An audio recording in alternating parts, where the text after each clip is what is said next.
This is part 2, so there will be a whole bunch of films that I spoke about in part 1, and now we're in part 2 and we'll get into the films that I enjoyed a lot more. We're doing this in order of how I rated the films, starting at the lowest rated, which you can see in part 1, and now we're going to be working our way up to my highest rated. So these are all films that I would actually recommend. The first film that I'm going to talk about in this video is Abigail. This came out at the beginning of the year and it stars Melissa Barrera, which we know from the newest Scream films, and also in another film that I'm going to talk about. This bloody horror comedy follows a group of on-job criminals who kidnap a little girl called Abigail. They hold her for a $50 million ransom. It isn't long before the group of offenders start getting picked off one by one. I went into Abigail with like mid expectations. The trailer looked fun and cheesy, so I kind of thought it would be one of those more forgettable horror films.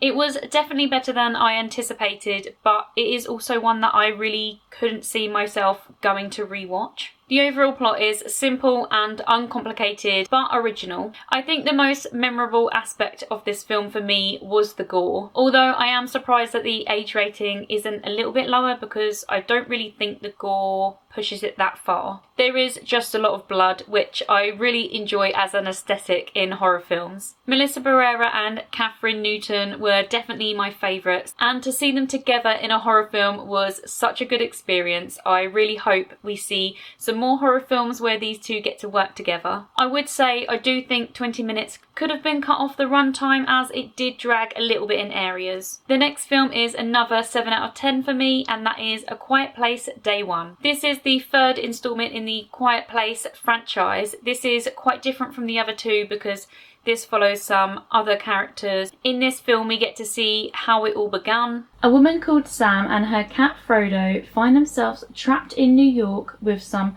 other civilians after destructive, murderous alien creatures come crashing onto Earth. They soon find out they must stay silent in order to survive. I really love the two main characters in this one, and of course the cat. For me, this film felt like an episode of The Walking Dead, which isn't a bad thing because I absolutely love The Walking Dead. You can't really compare this to the other two films because they are so different. First is more horror, the second is more kind of action, and I'd say the third one is just more apocalyptic.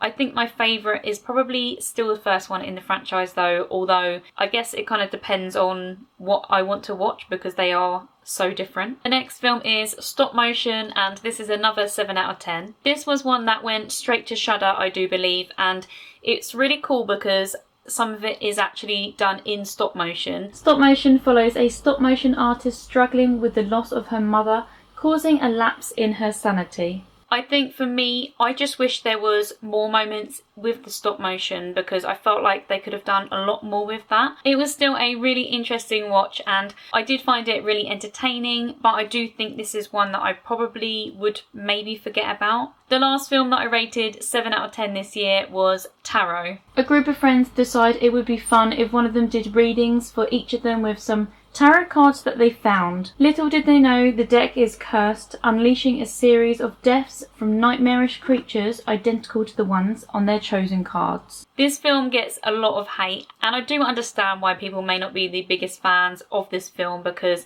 it is very cheesy, very cringy. There isn't much of a storyline other than just really the kills, but I personally do enjoy some really cheesy horror films. I find them a guilty pleasure for me. One thing I really liked about this film is that it reminded me of films like 13 Ghosts because of the premise where the creatures that are drawn on the tarot cards come to life and that is how people get killed. I just found that really interesting and very reminiscent of 13 Ghosts. I do think 13 Ghosts is a lot better than this, but I do think this is quite good if you like that film and you also like really cheesy horror films. The next film is my first 8 out of 10, and that is It's What's Inside. This is more of a thriller with horror elements, and it went straight to Netflix, so I thought I would check it out as I heard a few people speak about it. A group of friends reunite for a wedding. They have a pre-wedding party, and one of them asks if they want to play a strange new game. They decide to give it a go, resulting in utter chaos. I think the main thing that took me by surprise from this film was the editing, as it is so original and so much fun. I would actually recommend watching this film just for the editing itself. This film reminds me a lot of Talk to Me or Bodies, Bodies, Bodies because it centres around a group of friends playing a game at a party. And it's definitely not the typical party game. The concept of the game is really cool and original too. It can get confusing at times, so you do have to pay attention. But if you do like films like those two, then I would definitely check this one out. The next film that I rated 8 out of 10 is Your Monster. Everything seems to be going wrong for Laura, and when she thought things couldn't get worse, she discovers that a monster has been living alongside her. They have to make the decision to either learn to live together or go their separate ways. This was actually the second film we got with Melissa Barrera this year. I was lucky enough to be sent an early screener. I actually hadn't heard of this film or anything about it before I got the screener, so I had no clue what to expect. It's very genre bending, being a romantic comedy with fantasy horror elements too. I wouldn't say the horror elements are pushed that far, so you definitely could watch this one with a friend or a family member who loves romantic comedies. Your Monster does have some really sad moments, but it is balanced out nicely with a comedic script and some really wholesome moments. This is definitely one to watch if you want to watch something to make you feel cozy. The next film is In a Violent Nature. I actually saw this at a secret screening that my cinema did, so I wasn't sure what it was going to be going in, and I am so glad that I got to see this in cinemas because I really feel like I appreciated it so much more. It is definitely a one-of-a-kind watch. It is rare for me to see a film and to say that I haven't seen anything like it at all. It's a really clever concept where we get to follow the killer around instead of following the victims. This time we stayed with the villain, so we got to see him in between kills. This is really what it would be like to follow a slasher. In particular, I think this is probably based off of Jason Voorhees. That's kind of the vibe that I get. The atmosphere was so bleak and eerie from the get-go. There was a lot of time spent where we just watched the killer kind of walk from location to location, from one kill to his next kill. So those bits did drag on a little bit, but I also really appreciated them because it made it feel so much more real. This was such a treat for us practical effects lovers. The gore in this film and the kills were so good, and that is one of the main reasons why I rated this so high. It definitely has one of my all-time favourite kills from a horror film. This one definitely isn't for the casual horror watcher. It's more for those who love independent and creative takes on horror. The next horror film I rated 8 out of 10 is a film called Invasive. I actually stumbled across this one on Tubi and it was a really pleasant surprise. Kay is successfully staying in a billionaire's mansion until she discovers a terrifying secret and ends up having to fight for survival. I absolutely love a strong female main character, and the casting in this one definitely didn't disappoint. The villain was a really interesting character as well and really well written. Overall, this is a really fun story with a few surprises throughout. I actually hadn't seen anyone else speak about this film. It definitely shouldn't slip under the radar for this year's horror releases. The next film was a total surprise to me, and that is a film called Red Rooms. This was also another 8 out of 10 for me. A true crime fan follows a high profile serial killer as he goes through trial at court. So I actually received an early screener for this film. I had never heard of it. I had no idea what to expect. I didn't really think it was a horror film, but when I watched it, I was not expecting where it was going. I went in thinking this was more of a crime drama thriller, but as the film progresses, and especially the ending, definitely makes it more of a crime horror. It is a slow burner and it isn't one that is instantly captivating from the beginning. It makes you wonder where this film is even going, or if it's just one of those films where you just kind of follow the characters' stories. But no, this definitely takes a turn. This would definitely be in the disturbing category. This is definitely one that you have to stick with as the film goes on, and once you've watched it, you definitely won't forget it. The next film is Odyity. This was another film that went straight to Shudder, and it is definitely one of the best films that has come to Shudder this year. Keen to find out what happened to her deceased sister, Darcy uses haunted items to find out the truth. It has a really creepy and unnerving feeling throughout, and some of the scenes are genuinely really scary. It is so weird, but I absolutely loved it. Next we have The First Omen. Margaret, an American nun, is sent to Rome for her work with the church. While she's there, she uncovers some terrifying conspiracies around the birth of the Antichrist. I actually wasn't expecting this one to be as good as it was. There are so many horror films in a similar setting and in this kind of religious subgenre that I'm not always a fan of. I'm not a fan at all of the Nun franchise, and I find a good bunch of religious horror films do kind of go down a similar path to The Nun, but we do get some exceptions, and this was definitely an exception. It's surprisingly such a good sequel for The Omen, and I can't wait to watch it again.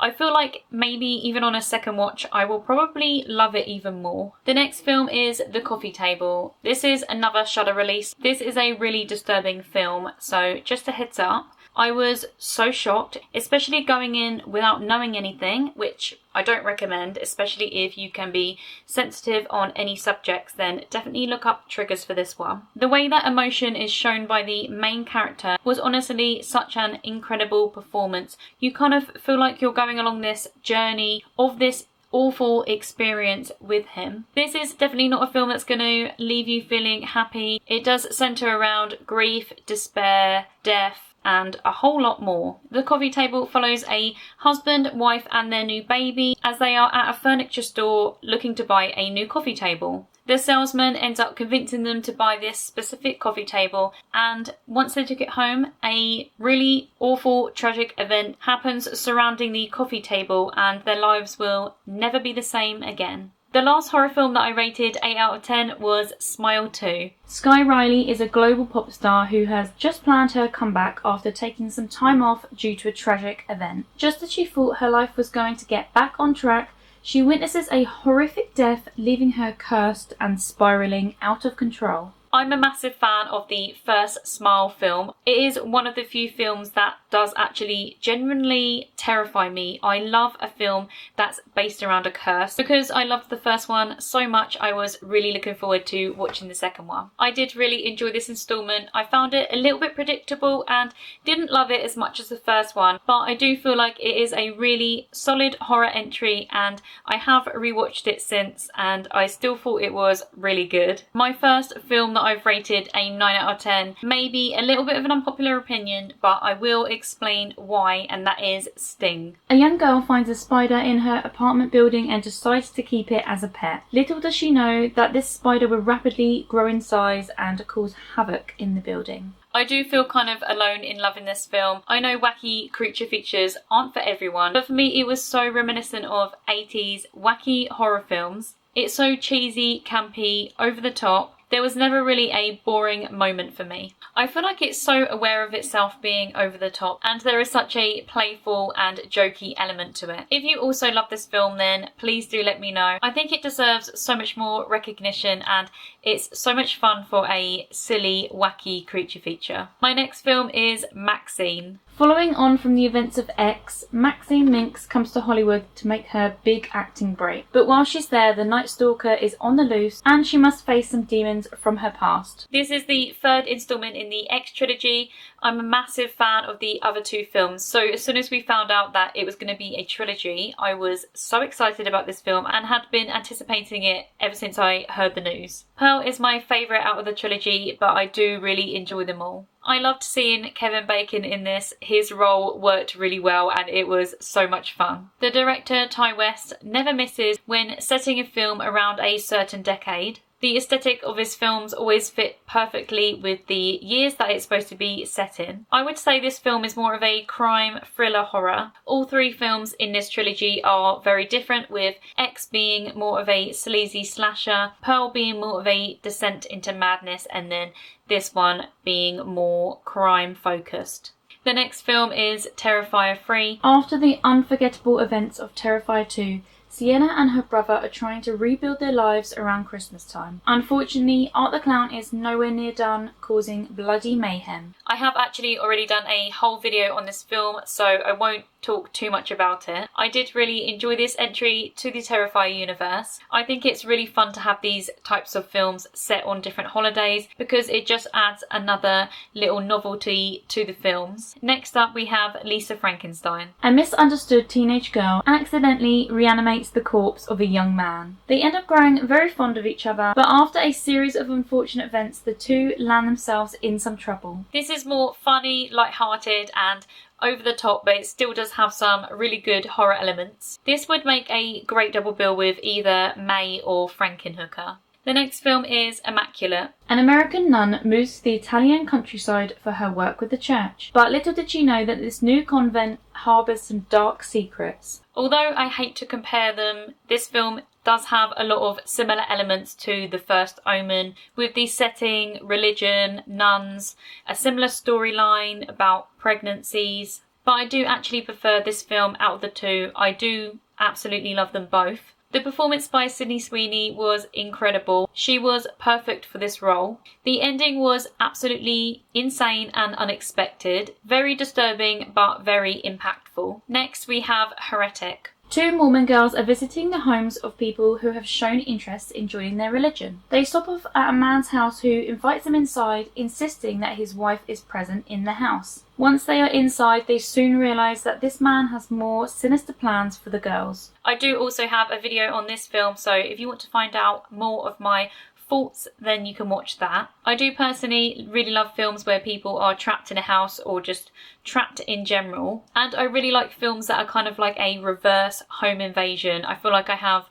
loads of films to recommend that are in that category. I have seen a lot of mixed reviews for this film and I do understand why, but I personally really enjoyed it. I wasn't really sure what to expect from the trailer. It is very dialogue heavy and does have some weird moments and maybe over explains a few things to the viewer. I was personally really surprised by the ending and I just really loved the performances from all of the three main characters. I found all the characters really interesting and I think that's what kept me hooked. Next up we have Alien Romulus. A group of young space colonizers discover one of the most terrifying and relentless life forms while searching a space station. Me and Sam went to a late night screening of this, which definitely added to the creepiness. I wasn't really sure what to expect because of course we have so many Alien films already, and when bringing out a new film to an already existing franchise, I find it can be so hit and miss with horror. But this one was so good. This was actually directed by the same person that did the Evil Dead remake, which is one of my favourite horror films of all time.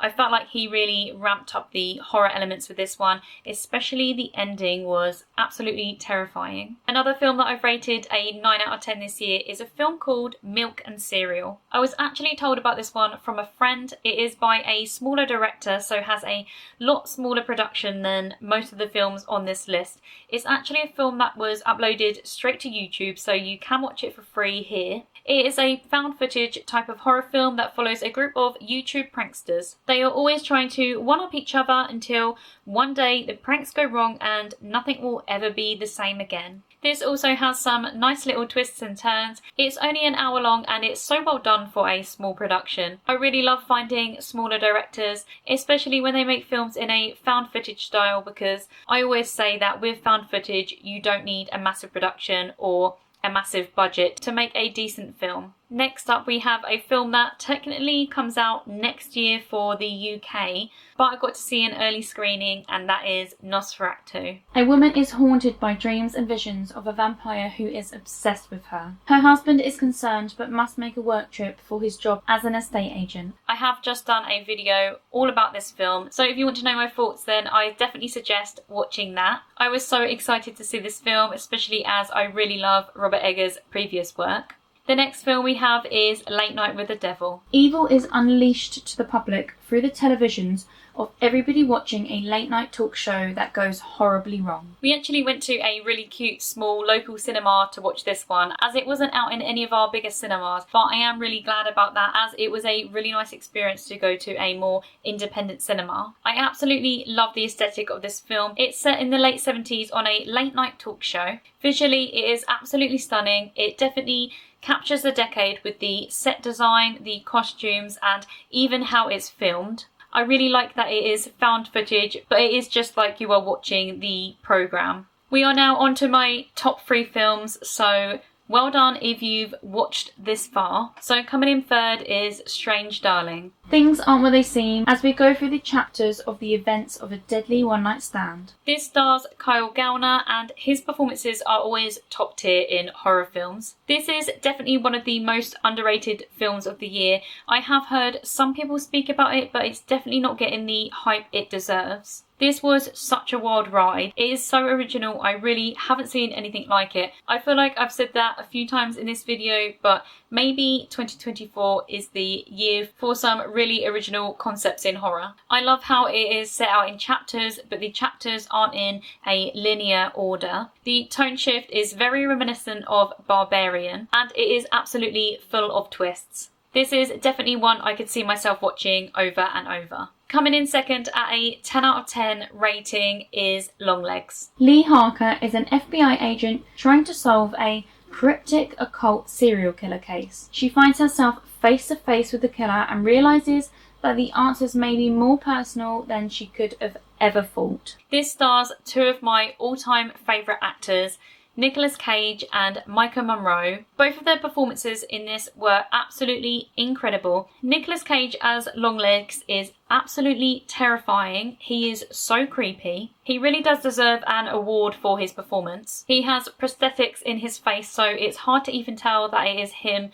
and he actually also helped come up with the character design for Longlegs. This film is very heavy on crime investigation, similar to films like The Silence of the Lambs. Longlegs has some really disturbing moments. It has some intense scenes, especially ones with gore, and the ending brings the film together as a whole perfectly. In first place, I feel like this isn't going to be an unpopular opinion. I think a lot of people may agree with me, but my number one horror film for this year has been The Substance. Elizabeth Sparkle hosts her own workout show, but is devastated when she gets fired on her 50th birthday, only for the company to put out a casting call for a younger woman to take her place. A stranger gives Elizabeth a mysterious package which shows a video explaining a new drug that promises a younger, enhanced version of herself. When I booked to see this one at the cinema, I really hadn't seen anyone speak about this film. I hadn't really seen much marketing, and I actually didn't see the trailer until I booked tickets to see this film, and then me and Sam decided to watch the trailer just to kind of see what we were getting ourselves in for, because we knew absolutely nothing. And of course, being in number one place, I was so pleasantly surprised. It is so original with the stylization and how it's edited. I love the kind of meaning behind the film of how women get treated in regards to the insane expectations on beauty standards and youth, especially in Hollywood. I think so many women and people can find this film relatable in a way due to the pressures of society and pressures to be or look a certain way. This film definitely wouldn't be what it is without the weird visuals, the bright colours and the soundtrack. I'm a massive fan of body horror, and this was such a good entry to the subgenre. It is so disgusting at times. I actually had to stop eating my cinema snacks, and that was before the body horror even came into play. It was one of the first scenes. I feel like if you know, then you know. I think this is the kind of film that can be appreciated by everyone, not just horror fans. So that's the end of this video. That is all 50 horror films that I've watched this year. There are, of course, loads that I haven't got around to watching. One in particular I really want to watch soon is I Saw the TV Glow, because I've heard a lot of good things about that. Some other films that I've watched this year that I really love that aren't horror are Blink Twice, The Wild Robot and Love Lies Bleeding. I think they are the main three. There wasn't really that many films in other genres that I loved this year. Definitely let me know what your favourites and least favourite horror films that came out this year have been, and I will see you again next time.